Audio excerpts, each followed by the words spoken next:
there's quite a bit of money in the middle of the pot. You know, I can increase the size of my stack by 20%. You know, still in the blinds. In these spots, I don't think you really necessarily need, a great hand. So I shove here, and I'm lucky enough to get myself into a race situation. And like the luck box that I am, I river the full house. And the ace-5, I probably would normally raise there, but I had just shoved with queen-9 and didn't want to press my luck.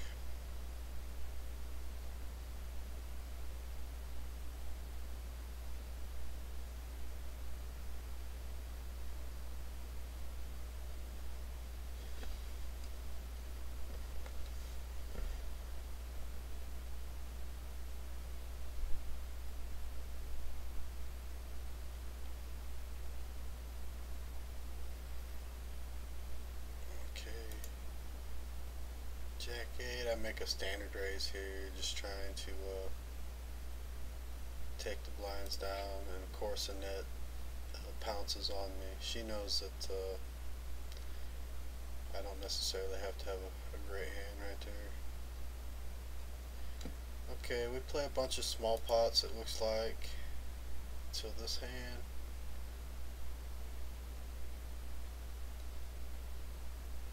She moves all in with 4-6. And this is exactly the sort of thing Annette does all the time. She just doesn't matter. So at this point, I remember the last several hands of this tournament. At this point, I do kind of realize that me and Ram Boldy are pretty much playing for second place. And as you can see by the payout, there was a $5,000 difference between third and second place. So normally I would play for the win, but sometimes you get in these spots where someone just has an overwhelming chip advantage, on the rest of the table. It does make sense to try to play for second place, and you never know what happens. If you get to second place, anything can happen, heads up. But I thought this was important for me to try to get second place. At this point, I'm not really playing for the win. I'm more or less playing for the second place. But ace-6 on the button, three-handed, that's a little too good to just fold.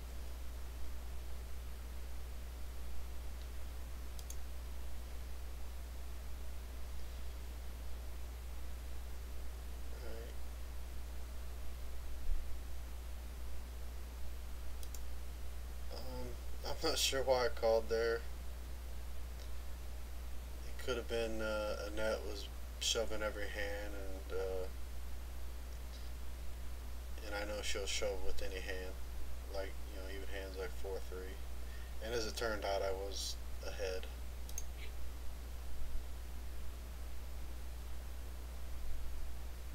So at this point,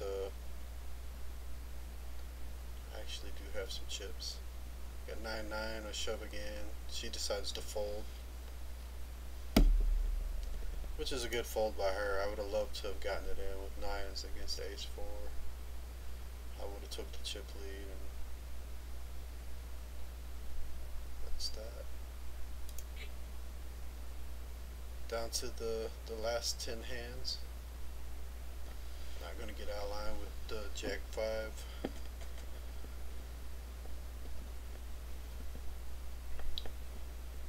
At this point, I'm definitely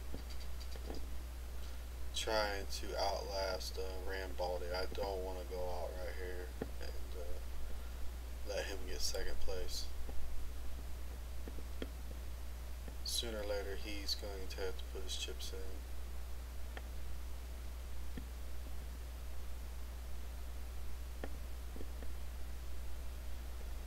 Okay, 10-6, she shoves, he calls.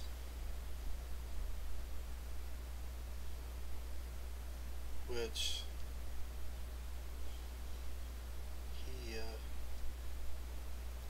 wins the pot, which is bad for me. I really wanted to see him go out at that point.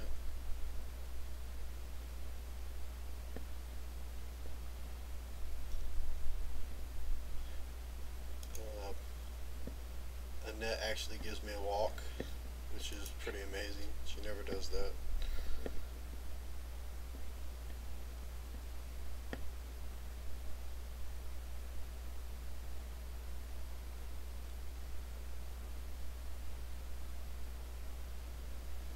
$5-9 on a button.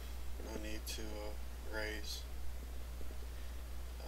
I don't want to leave myself open to getting re-raised against the net, because I know she knows I don't want to go out before, Ram goes out.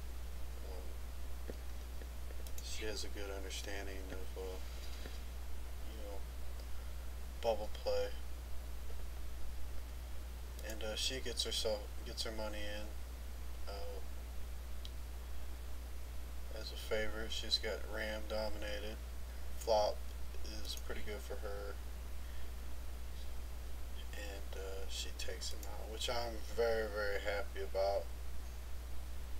She has me pretty close to 4-1 on chips, with the blinds being 16 and 18,000. At this point of the tournament, I do remember exactly what I was thinking at this point. I was thinking she's going to try to run me over from the very get-go, and I didn't want to let her try to chip me down, because I'd actually have played with Annette, quite a bit, and I've been in these situations with her before, and I know that's what she was going to try to do. She was going to try to chip me down, and just kind of run me over. So the first hand, this is the first and last hand of our heads-up match. Looking back on it, may have been a mistake. I mean, it was the first hand heads up. I knew she was going to raise any two cards the first hand, try to set a tone, and before I got to a point where I didn't have any fold equity against her, I decided to try to make a move here and steal some chips from her. She could be raising with any two, like I said. If she didn't have anything here, she could definitely fold. If I had caught her with, let's say 4-3 or whatever, she could still definitely get away from her hand. I shove here. Unfortunately for me, she has a real hand, ace-9. She's never folding that in this situation. And as you can see, even with her having ace-high, she was only a 60% favorite to win the hand. So, I've thought about that hand a little bit, and if it is a mistake to make that move on the first hand, it's only a small mistake. I really thought it would work. I definitely did think it would work if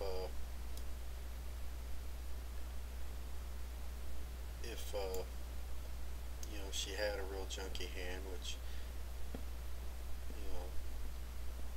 I just knew no matter what, she would be raising me with any two the first hand. She was going to try to chip me down, and I made the play, and it didn't work out, and that's the way that goes.